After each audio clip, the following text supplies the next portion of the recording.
नमस्कार और झारखंड जीएस की ओर हम लोग आगे बढ़ते हैं। पहला क्वेश्चन देखते हैं। जमुनिया एवं कोनार नदी किस नदी की सहायक नदी है? ऑप्शन ए है सोन, ऑप्शन बी है दामोदर, ऑप्शन सी है शंख, ऑप्शन डी है फल्गु। तो आपको बता दें कि जमुनिया एवं कोनार नदी जो है वो दामोदर की सहायक नदी है। तो इसका सही आंसर हो जाएगा दामोदर। आइए अब नदियों के बारे में थोड़ी सी जानकारी। वे नदियाँ जो पठारी भाग से निकलकर उत्तर की ओर प्रवाहित होती हुई गंगा या उसकी सहायक नदी में मिल जाती हैं, उन्हें उत्तरवर्ती नदी कहा जाता है, जैसे सोन, उत्तरी कोयल, पुनपुन, फल्गु, चानन। वे नदियाँ जो पठार के दक्षिणी भाग से निकलकर पूर्वी या दक्षिणी की ओर प्रवाहित होती हैं, उन्हें पूर्ववर्ती या दक्षिणवर्ती नदी कहा जाता है, जैसे दामोदर, स्वर्णरेखा, बराकर, दक्षिणी कोयल, शंख, मयूराक्षी। अब आइए जान लेते हैं दामोदर नदी के बारे में। दामोदर की सहायक नदी बराकर, बोकारो, कोनार, जमुनिया और कतरी है। अगर दामोदर नदी की अपवाह क्षेत्र की बात करें तो हजारीबाग, गिरिडीह, धनबाद, बोकारो, लातेहार, रांची और लोहरदगा से गुजरती है। इसकी कुल लंबाई की बात करें तो 592 किलोमीटर अर्थात 368 मील है, और अगर झारखंड में सिर्फ बात करें तो 290 किलोमीटर है। अपवाह क्षेत्र की बात करें तो 12,800 वर्ग किलोमीटर है। यह झारखंड की सबसे लंबी और बड़ी नदी है, साथ ही यह प्रदूषित नदी भी है। उद्गम की अगर बात करें तो ये टोरी लातेहार से निकलती है, जो कि छोटा नागपुर पठार का क्षेत्र है, और इसका मुहाना हुगली नदी है। आइए क्वेश्चन नंबर 2 देख लेते हैं। निम्न में से किस अभ्यारण्य के मध्य एक खूबसूरत झील हरी पहाड़ी स्थित है? ऑप्शन ए है लावालौंग अभ्यारण्य, पलामू अभ्यारण्य, और ऑप्शन सी है तोंपचाची अभ्यारण्य। आपको पता है लावालौंग अभ्यारण्य जो है वो चतरा में है, पलामू अभ्यारण्य पलामू में है, और तोंपचाची अभ्यारण्य धनबाद में है। तो इसका सही आंसर होगा ऑप्शन सी, तोंपचाची अभ्यारण्य धनबाद। यहाँ पे बहुत ही खूबसूरत नज़ारा आपको देखने को मिलेगा। आइए कुछ अब जान लेते हैं अभ्यारण्य के नाम।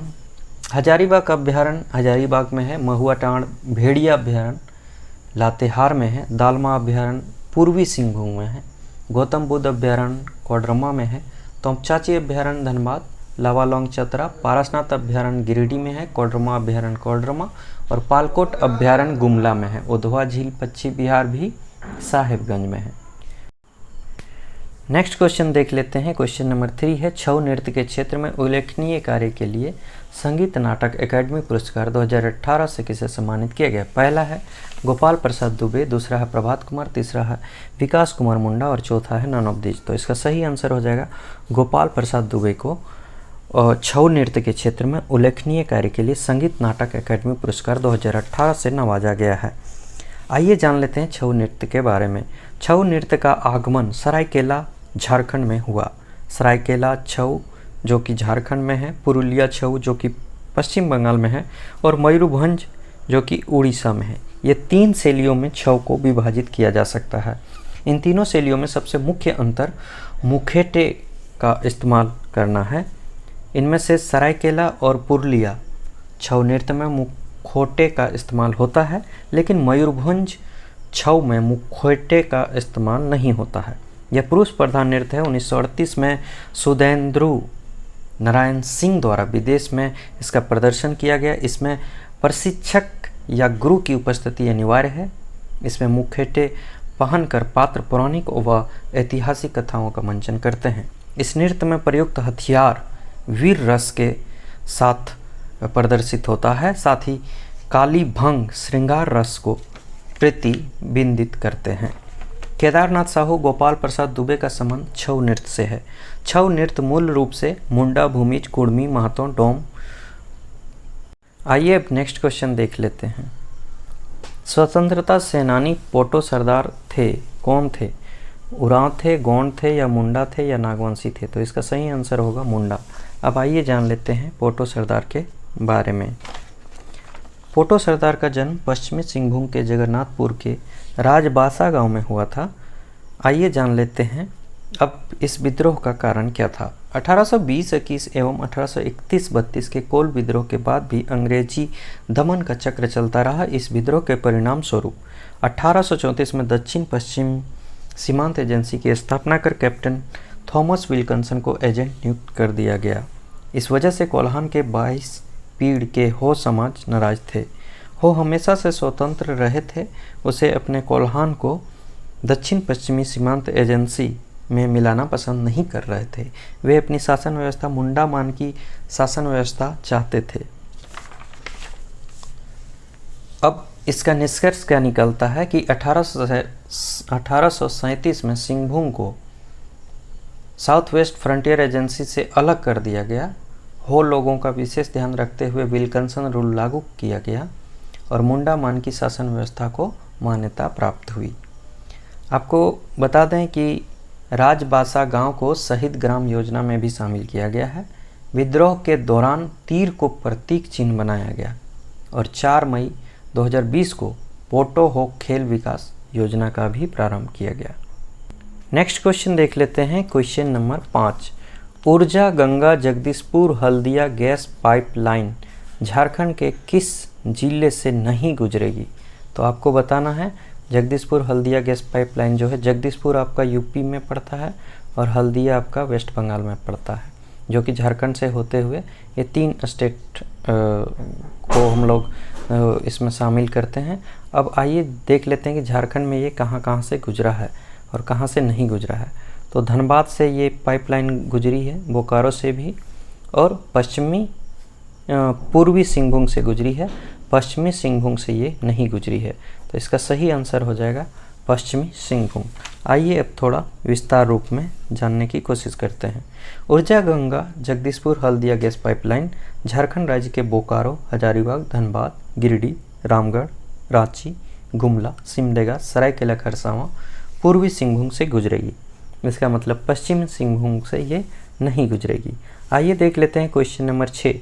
NIDM रिपोर्ट के अनुसार झारखंड राज्य में कितने प्रकार के जलवायु क्षेत्र मौजूद हैं? तो इसका सही आंसर हो जाएगा 3। आइए अब विस्तृत में जानने की कोशिश करते हैं। NIDM national institute of disaster management का गठन आपदा प्रबंधन अधिनियम 2005 द्वारा किया गया था, जिसे 9 जनवरी 2006 को भारत के राष्ट्रपति द्वारा पारित किया गया था। राज्य को आगे 3 कृषि जलवायु क्षेत्रों में वर्गीकृत किया गया है। पहला है मध्य और उत्तर पूर्वी पठार, दूसरा है पश्चिमी पठार और तीसरा है दक्षिण पूर्वी पठार। आइए अब क्वेश्चन नंबर 7 देख लेते हैं। झारखंड सिंगल विंडो क्लियरेंस कानून लागू हुआ 2006 में, 2014 में, 2013 में, 2015 में। तो झारखंड सिंगल विंडो क्लियरेंस कानून 2015 में लागू किया गया। आइए अब थोड़ा विस्तृत जानकारी। सिंगल विंडो क्लियरेंस कमेटी राज्य सरकार द्वारा अधिसूचित व्यवसाय की स्थापना और व्यवसाय संचालन शुरू करने के लिए मंजूरी की शक्तियों का प्रयोग करेगी। झारखंड में इन्वेस्टर्स के लिए बेहतर माहौल बनाने को सरकार सिंगल विंडो सिस्टम तैयार कर रही है। उद्योग विभाग द्वारा विंडो सिस्टम तैयार किया जा रहा है। इस पोर्टल के जरिए ही इंडस्ट्रियलिस्ट उद्योग लगाने के लिए आवेदन दे सकेंगे। उनके एक ही आवेदन पर सारा काम हो जाएगा। इसमें इन्वेस्टर की पॉल्यूशन सर्टिफिकेट, बिजली कनेक्शन, वाटर कनेक्शन या किसी भी काम के लिए ऑफिस टू ऑफिस जाने की ज़रूरत नहीं होगी। नेक्स्ट क्वेश्चन है, garden rich ship builders and engineers limited का डीजल इंजन संयंत्र अवस्थित है। कहाँ पे अवस्थित है? तो इसका सही आंसर हो जाएगा रांची।